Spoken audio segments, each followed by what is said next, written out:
ओम श्री परमात्मने नमः। ओम नमो नारायण नमः ओम। स्वागत आप सबों का रेकी वर्कशॉप के चतुर्थ दिवस में। हम लोग रेकी जर्नी के बारे में प्रत्येक दिन चर्चा कर रहे हैं, कुछ अलग हटके।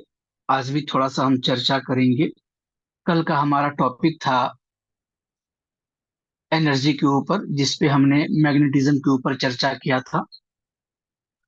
तो मैग्नेटिज्म के बारे में थोड़ा सा आज कुछ हम डिस्कस करेंगे, उसके बाद फिर हम लोग आ जाएंगे आभा मंडल पर, क्योंकि मैग्नेटिज्म हमारे आभा मंडल की चीजें हैं, हमारे आभा मंडल से जुड़ी हुई है।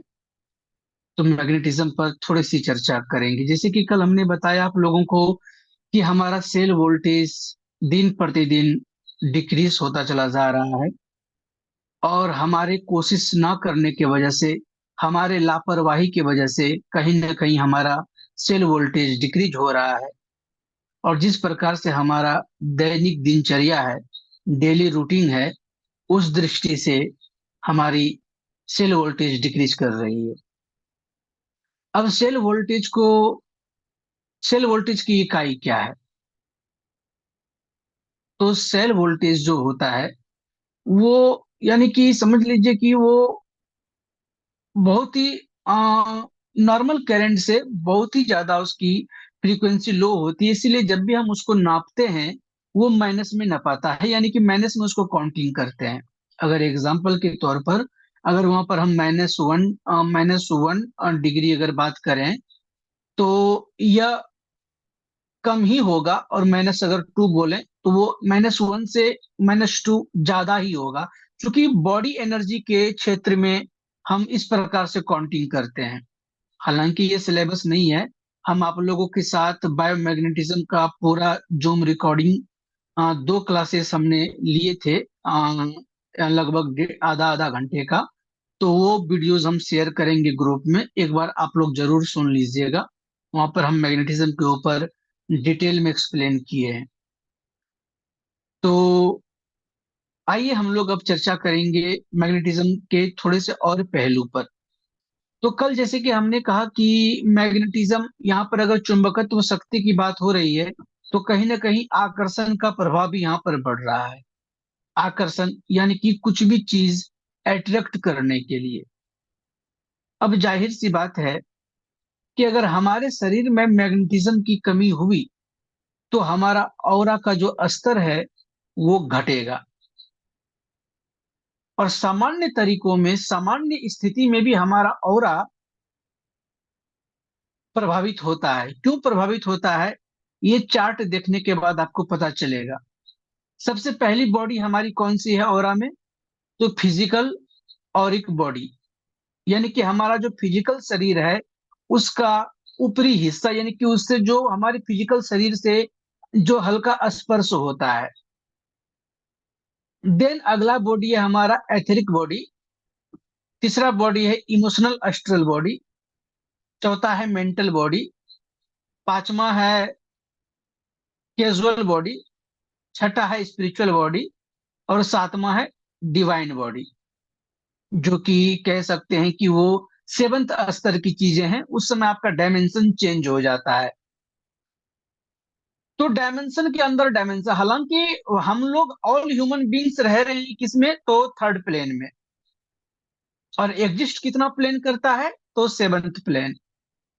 लेकिन हम थर्ड प्लेन में हैं, लेकिन हमारे बॉडी के 7 अलग अलग लेयर हैं, 7 अलग अलग एनर्जी है।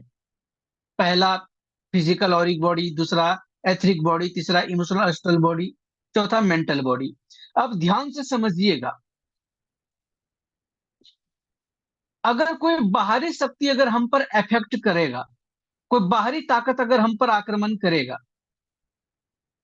तो वो ऊपर से होकर के आएगा।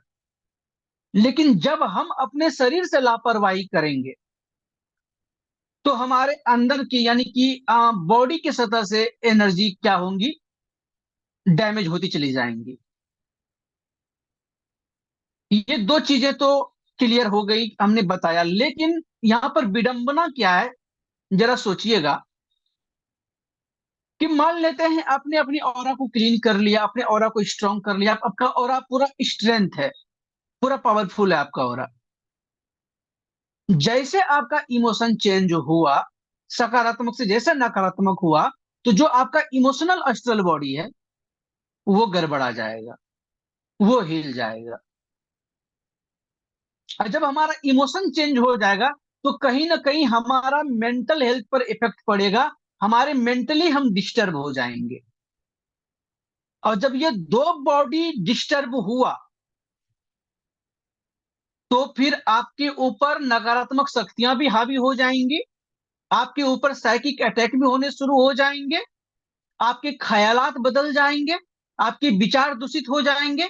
और जैसे आपके विचार दूषित हुए, काम तमाम आपका। तो इसीलिए ऑरा को स्ट्रांग करना बहुत जरूरी है। जैसे कि कल हमने बताया क्या, कि सेल वोल्टेज हमारा दिन प्रतिदिन डिक्रीज हो रहा है और हम अर्थ के मैग्नेटिक एनर्जी को रिसीव नहीं कर रहे हैं, क्योंकि हमारा दैनिक दिनचर्या ही ऐसा है और हम मिट्टी से जुड़ नहीं रहे हैं। तो अर्थ एनर्जी हमको मिल नहीं रही है, जिससे हमारा ऑरा चार्ज होगा ऑटोमेटिक रूप में।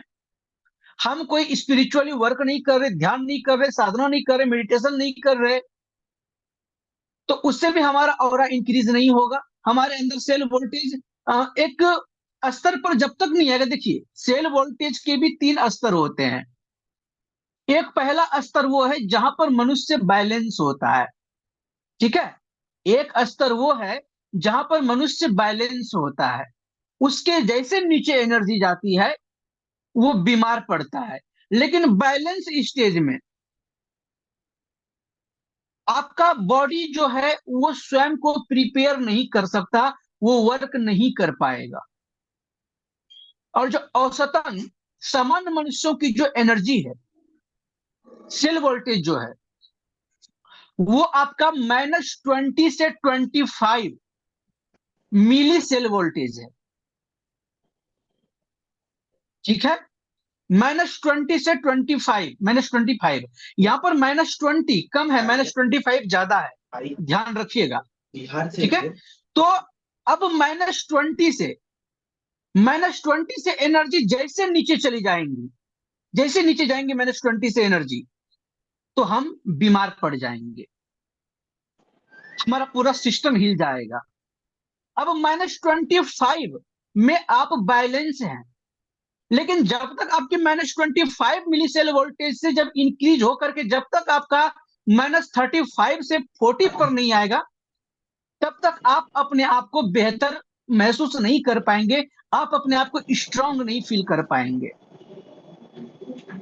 जब आपका सेल वोल्टेज आपकी 50 पर पहुंचती है, -50 पर, तब जाकर के आपके बॉडी में स्वयं हीलिंग की शक्ति जागृत होती है। ठीक है, 1 मिनट हम सभी को म्यूट कर लें तो डिस्टर्ब नहीं होगी। चलिए, ओके। तो हमने क्या कहा कि जैसे -50 पर हमारा सेल वोल्टेज जाएगा, तो हमारा जो बॉडी है वो स्वयं हील करने की क्षमता उसके अंदर जागृत हो जाएंगी। उस समय में आपका सेल स्वयं को रिपेयर करना शुरू कर देगा।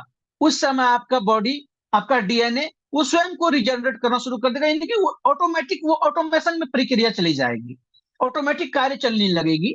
उसमें आपको ज्यादा एफर्ट डालने की कोशिश नहीं करनी है। लेकिन जब आप -50 से upper and upper and upper energy पहुंचाते चले जाते हैं, वैसे वैसे आपके अंदर दिव्यता आनी शुरू हो जाती है,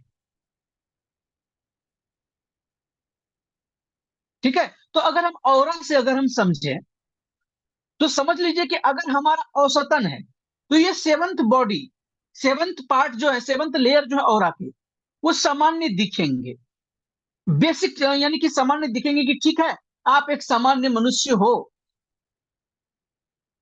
लेकिन जैसे आपकी एनर्जी, सेल वोल्टेज की एनर्जी इंक्रीज करेगी, वैसे आपके ऑरा का फैलाव होना शुरू हो जाएगा, ऑरा का फैलाव होना शुरू हो जाएगा।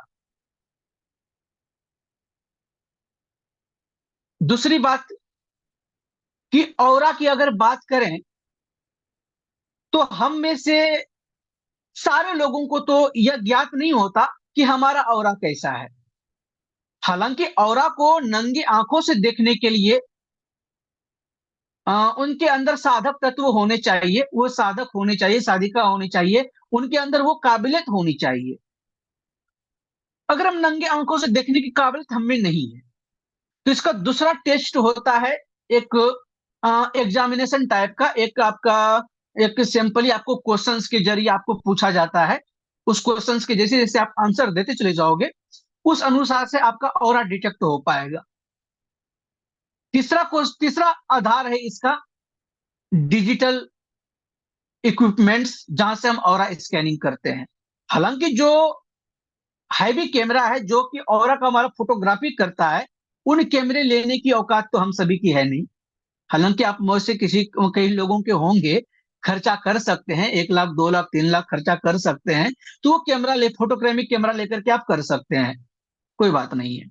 लेकिन अगर सामान्य ऑरा स्कैनर की बात करें, तो वो डिटेक्ट तो करता है, लेकिन प्रॉपर वो आपको फोटोग्राफी नहीं देता। जो मार्केट में मोस्टली ऑरा स्कैनर जो सैंपल के साथ मिलता है, वो लगभग आपको 12 से 15 हजार के बीच आपको प्लास्टिक के मिल जाएंगे। 15 से 18 20 के करीब आपको मेटल के बॉडी मिल जाएंगे, उसमें सैंपल वगैरह रहते हैं। लेकिन हम भी उसको प्योर नहीं मानते, क्योंकि वो हमारे मस्तिष्क से चलता है, हमारी विचारों से चलता है। और दूसरा जो डिवाइस है, हेली डिवाइस, जिससे हम और फोटोग्राफी करते हैं और कराते हैं, उसकी भी रीडिंग एक्यूरेट है, उसकी रीडिंग एक्यूरेट है।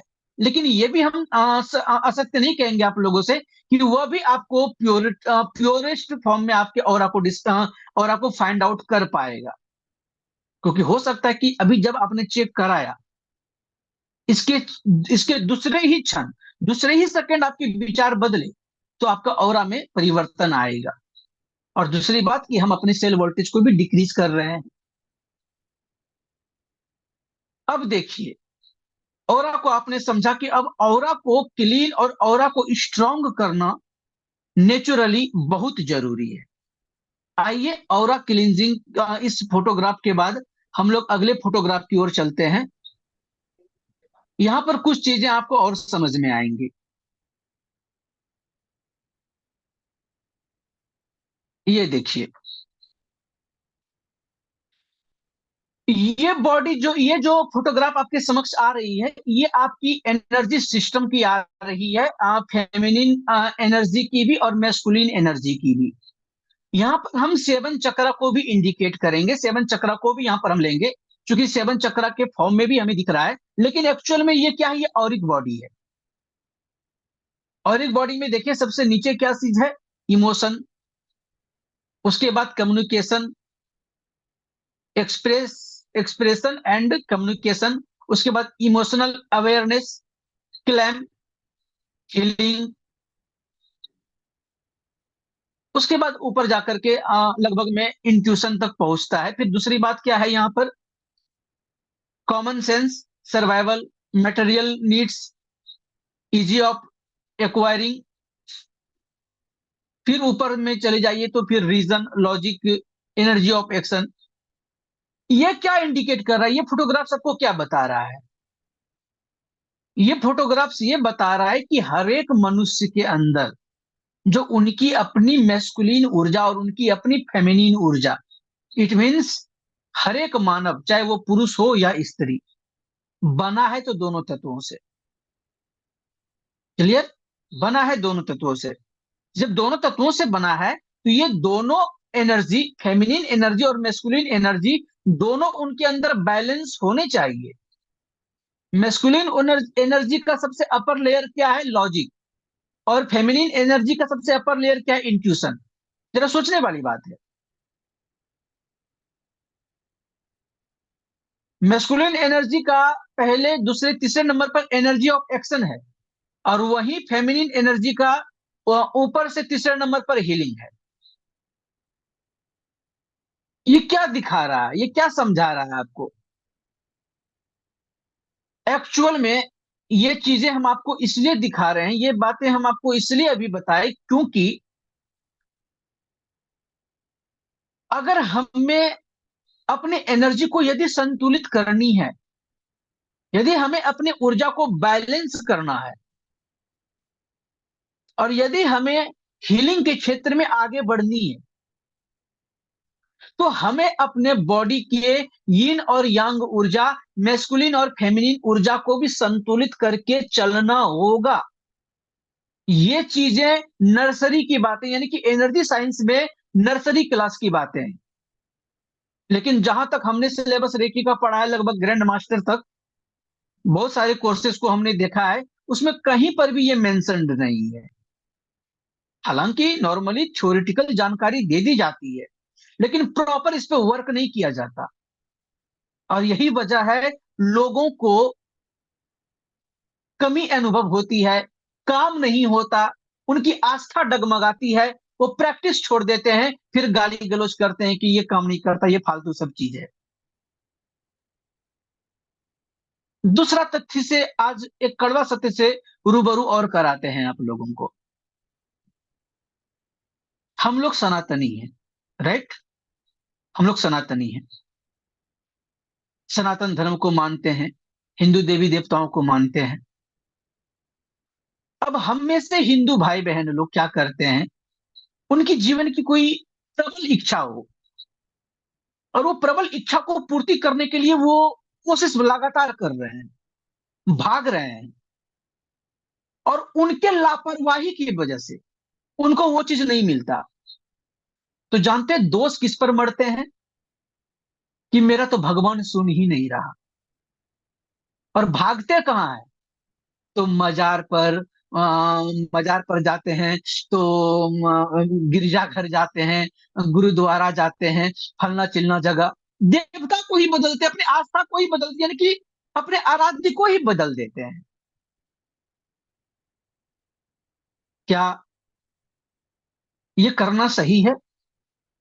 क्या हमारे हिंदू संस्कृति में, हमारे सनातन संस्कृति में क्या शक्तियों की कमी, क्या शक्तियों की अलग अलग परिभाषाएं हैं?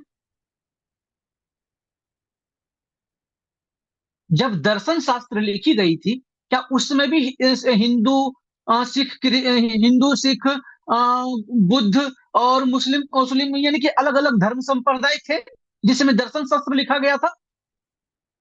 नहीं, दर्शन शास्त्र किन्होंने लिखा है? तो महर्षि कपिल मुनि ने। और उन्होंने भी अपने शास्त्रों में यही दर्शाया है। क्या?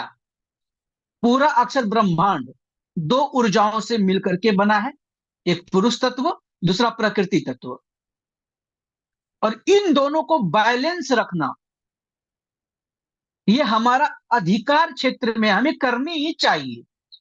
अगर हम नहीं करेंगे, हमारे अंदर कोई भी ऊर्जा, मैस्कुलिन ऊर्जा हो या फेमिनिन ऊर्जा, दोनों में से कोई भी ऊर्जा डोमिनेंट हुआ और एक ऊर्जा रिसेसिव हुई, तो ये जीवन रूपी जो सागर है ना, इसमें आपका नाव जो है, ये जीवन रूपी नाव है, ये संसार रूपी सागर में जीवन रूपी नाव डगमगाने लगेगी। और एक समय ऐसा आएगा कि आपकी नाव डूब जाएगी, आपके पास मार्ग नहीं बचेंगे निकलने के लिए। और यही हो रहा है 99%। अगर हम असत्य कह रहे हैं तो बताएं आप लोग कोई भी, क्या ये हमारा फैक्ट्स गलत है? मेरे अनुसार से रेकी लेवल 1 में ये चीजें सिखाई जानी चाहिए। आज हमने आप लोगों के साथ ग्रुप में शेयर किया हुआ है ऊर्जा प्राप्ति सूक्त, और हमने एक मंत्र भी साझा किया हुआ है, वो वैदिक मंत्र है। और फिर हम आज फिर नाइट में हम जल सूक्त हम आप लोगों के बीच प्रस्तुत करेंगे। ये वेदों में रचित है, जो कितने हजारों लाखों साल पहले ये चीज लिखी गई है ऑलरेडी। लेकिन हम भाग रहे हैं अदर ही दुनिया में, अदर ही डायरेक्शन में। तो सत्य को स्वीकार करना होगा, समझना होगा कि एक्चुअल में हमें करना क्या है। आज से लगभग अगर हम देखें 20-25 साल, 30 साल, 40 साल पहले की बात अगर करें, या समझ लीजिए कि 100 ईयर बिफोर की बात करें, तो पहले का कल्चर था कि लोग जैसे सो करके उठते थे, तो उनकी आंखें जो खुलती थी, उनके दोनों हाथों पर खुलती थी और कर दर्शन मंत्र करते थे। कराग्रे वस्य लक्ष्मी कर मध्य सरस्वती करमूले तू गोविंद प्रभाते कर दर्शनम। और अपना पहला पांव रखते थे कहां पर? तो जमीन पर। किस डायरेक्शन में? तो नॉर्मली लोग बोलते हैं कि दाहिना पर रख देते थे। एक्चुअल में जो स्वर उनका चल रहा होता था वो पांव रखते थे। आज हम थोड़ा सा अपना पुस्तक और अपना नोट्स वगैरह हम पलट रहे थे, तो मेरे मस्तिष्क में एक ख्याल आया कि चलो क्यों नहीं थोड़ा सा स्वर विज्ञान के ऊपर कुछ चीजें प्रस्तुत की जाएं यूट्यूब के माध्यम से। तो स्वर विज्ञान के ऊपर हम चर्चा लेकर के आएंगे यूट्यूब वीडियो के जरिए, ताकि वहां पर वो सेव हो जाए। जब उसके सत्य से जब आप रूबरू होंगे तो आपको पता चलेगा कि आखिर में क्या हो रहा है इस दुनिया में। और उस पर शोध नहीं होगा। जो जो रियलिटी है उस पर शोध नहीं होगा, और जो वाइस वर्सा है उस पर शोध किया जाएगा।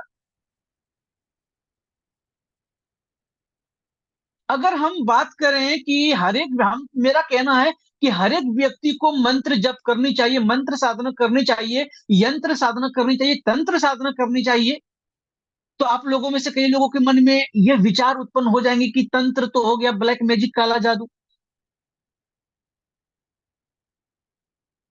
बेशक काला जादू तंत्र के मार्ग में आता है, लेकिन ऐसा बात तो नहीं है ना।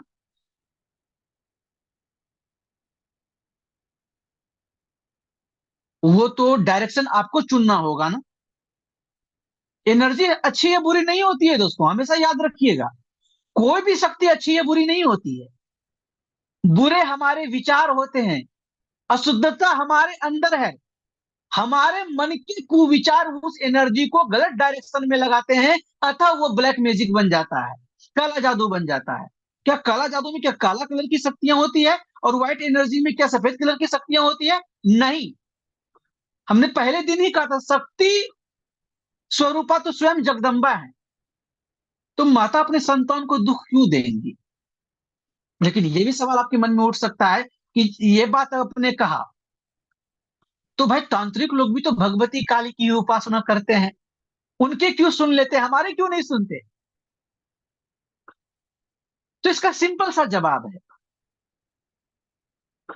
जो काली शक्तियों की पुजारी होते हैं ना, जो काली शक्तियों का वहन करते हैं, जो काली शक्तियों का इस्तेमाल करते हैं, वो हम पर हावी इसलिए हो जाता है क्योंकि उसके कर्म ज्यादा हैं, उसकी तपस्या ज्यादा है, और आपके कर्म और आपकी तपस्या बहुत कम है, इसीलिए वो आप पर हावी हो जाता है। इसीलिए तो कर्म प्रधान बताया गया है हर एक जगह पर। गीता में भी श्री कृष्ण जी कर्म के बारे में बोलते बोलते थक गए हैं, लेकिन पता नहीं आज भी सभी लोगों के मन में समझ में आया ही कि नहीं। तो कर्म उसका ज्यादा है। फॉर एग्जाम्पल, एक सिंपल सा उदाहरण देते हैं।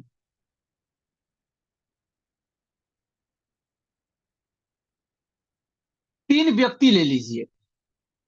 3 व्यक्ति में तीनों व्यक्ति एक दूसरे से बहुत प्रेम कर रहा है, लेकिन किसी न किसी वजह से तीनों में संबंध विच्छेद हो गया। ठीक है, समझिएगा ध्यान से। 3 व्यक्ति है, तीनों व्यक्ति एक दूसरे से परस्पर प्रेम कर रहे हैं। ये एक मित्र का उदाहरण देते हैं हम। 3 दोस्त थे। तीनों दोस्त में एक दूसरे के प्रति पूरा एक उच्च भाव था। किसी तीसरे व्यक्ति को किसी चौथे व्यक्ति ने लोभ दिया, लालच दिया कि एक काम करो, तुम उसका मर्डर कर दो, हम तुमको ये देंगे, या फिर तुम उन दोनों को छोड़ दो, तुम हमारे साथ आ जाओ तो तुम्हारे लिए हम ये करेंगे, वो करेंगे, कुछ भी। तो आप बताइए, क्या वो जो पहले मित्रता थी, पहले जो प्रेम था, क्या उस प्रेम में कमी आ गई जो उसने उसको छोड़ दिया और ये तीस चौथे के साथ चला गया? तो यहां पर उनके प्रेम में कमी नहीं आई। यहां पर उसने उसको ताकत दिया कि भाई, हम उसको प्रलोभन दिया कि भाई जो तुमको उसकी मित्रता से जो तुम्हें प्राप्त हो रहा है, उसे कई गुना ज्यादा मात्रा में हम देंगे। और अगर वो बंदा, वो तीनों मित्र में एक मित्र अगर चौथे व्यक्ति के साथ अगर आ रहा है, तो कहीं ना कहीं वो जो इतने दिनों से उनकी मित्रता थी, उसमें कुछ ना कुछ तो कमी रही होगी। और ये जो इसका जब ब्रेन वॉश कर रहा है, इसमें ज्यादा ताकत होगी, तभी तो वो इधर आ गया, वरना कैसे आता। फिर में कुछ ना कुछ तो कमी रही होगी ना। तो हम लोग क्या है, स्वार्थी मनुष्य क्या करते हैं, हम लोग भी अगर ईश्वर की आराधना करते हैं तो किसी स्वार्थ बस हो करके। और आप जानते हैं कि जब आप स्वार्थ सहित साधना करेंगे, स्वार्थ सहित काम करेंगे, तो चीजें पूरा होने में वक्त लगेगी। अगर भूख लगी है तो पहले मार्केट से आपको खाद्य सामग्री लाना होगा, उसको पकाना होगा, तब जाकर के गले से उतरेगी, तब जाके आपकी भूख शांत होगी। आप तो अपने अंदर कचरा डाले हुए हो, आप अशुद्ध हो, आपकी मेंटल स्थिति ठीक नहीं है, आपने सब कुछ अपना बर्बाद कर रखे हो, और चाहोगे कि एक दिन हम भगवान को अगरबत्ती दिखाएंगे, हमारा मनोकामना पूर्ण हो जाए। वो कैसे संभव है? जो काली शक्तियों का पुजारी होता है, जो काली शक्तियों का वहन करता है, वो जब भी अपनी साधना पर बैठता है तो कई कई दिनों तक लगातार बैठे रहता है, कई कई घंटों तक करता है, इसलिए वो हम पर हावी हो जाता है। तो इसमें हम लोग दोष दे देते हैं कि भाई वो भगवान गलत है। नहीं, क्योंकि विधाता का हर प्रकार की रचना करना उनका उनकी मजबूरी कह लीजिए, क्योंकि संतुलन के नियम पर यह अक्षर ब्रह्मांड टिका हुआ है। अगर कहीं सकारात्मक शक्ति यदि प्रबल है, तो उनको बैलेंस करने के लिए नकारात्मक शक्तियों को बनाना पड़ेगा। अगर कल दिन जाकर के वो सकारात्मक शक्ति अगर वो किसी गलत डायरेक्शन में चला गया, तो वो लोगों का बुरा करने लगा, तो उसको नियंत्रित करने वाला कोई ना कोई तो होने चाहिए ना। तो इसीलिए पूरा ब्रह्मांड जो है वो संतुलन के नियम पर चलता है। अगर सकारात्मकता है तो नकारात्मकता भी है, दिन है तो रात भी है। तो चीजों को समझना पड़ेगा। हम रेकी क्लास के अभी हम रेकी के प्रथम सूत्र के बारे में भी अभी हम चर्चा नहीं किए हुए हैं, आपका रेकी प्रिंसिपल, लेकिन हमने 4 दिन निकाल दिया। 4 दिन हमने इसलिए गवाया क्योंकि हम आपको वो चीजें बताना चाह रहे हैं, जिस चीज को आप अपने अंदर इंप्लीमेंट करें, उसके बाद जब आपकी रेकी की यात्रा शुरू होगी, आज तक का आपका अनोखा अनुभव रहेगा। जो आपने अनुभव नहीं किया था, वो अनुभव आप प्राप्त कर पाएंगे।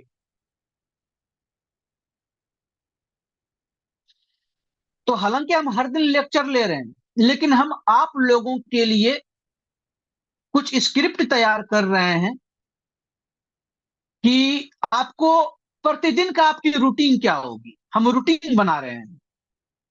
एग्जाम्पल के तौर पर, तो हमें अपने सेल वोल्टेज को भी इंक्रीज करनी है, अपने ऑरा को भी इंक्रीज करनी है, हमारा चक्रा भी बैलेंस रहे, हम एनर्जेटिक रहें। तो ऐसे कौन से कार्य हम करें जिसे ये सब कार्य एक साथ हो। हालांकि सब चीजों में हम समय बर्बाद नहीं कर सकते और समय लगाना भी नहीं है। तो हम क्या कर रहे हैं कि हम आप लोगों के लिए एक डेली रूटीन बनाएंगे। वो डेली रूटीन हम आप लोगों के साथ प्रस्तुत करेंगे, वो शेयर करेंगे। अगर उस रूटीन को यदि आपने फॉलो किया, तो यकीन मानिए बदलाव 100% होगा। अगर नहीं किया तो आपकी मर्जी। क्योंकि 4 दिन से हम लोग लगातार चल रहे हैं, कुछ लोग लगातार 4 दिन तक बने हुए हैं, कुछ लोग आ रहे हैं, कुछ लोग जा रहे हैं, तो वो अपने अपने लोगों के अलग लोगों की अपनी अपनी मर्जी है। यथावत हमारी चल रही है।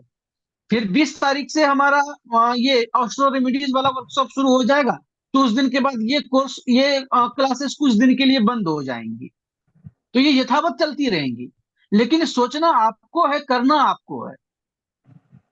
तो ये जो 20 तारीख तक, ये 5 दिन में हम रेकी का ऑलमोस्ट चीजें क्लियर कर देंगे। ठीक है, क्योंकि सैटरडे संडे को क्लासेस लगातार चलेंगी। कम से कम 2 मीटिंग एक साथ चलेंगी, यानी कि 40-40 मिनट्स, 80 मिनट्स का क्लास लेंगे। चूंकि हॉलीडे का समय रहता है, छुट्टी का समय रहता है, तो आप लोग भी समय उतना निकाल पाएंगे, क्योंकि चीजों को खींचना है तेजी से, क्योंकि समय नहीं है। हाँ जी। ठीक है। तो आज का हाँ। जो बेसिक चर्चा हमारी रही है आभा मंडल के ऊपर, और अपने आभा मंडल को इम्प्रूव करनी है। और आभा मंडल को इम्प्रूव करने के लिए हम क्या कर सकते हैं? सबसे पहला बात, अपने आभा मंडल को इंक्रीज करने के लिए आपके अपने विचारों में शुद्धता लानी पड़ेगी। दूसरा पॉइंट में, आपको नेचुरल चीज जैसे कि वृक्षों के साथ वृक्षों के साथ समय बिताना होगा। आपको प्रकृति के साथ समय बिताना होगा, ज्यादा से ज्यादा समय। अपने मस्तिष्क से अपने मस्तिष्क से कुविचारों को आपको त्यागना पड़ेगा। तो ये छोटी छोटी चीजें हैं जो अगर आप करेंगे तो कहीं ना कहीं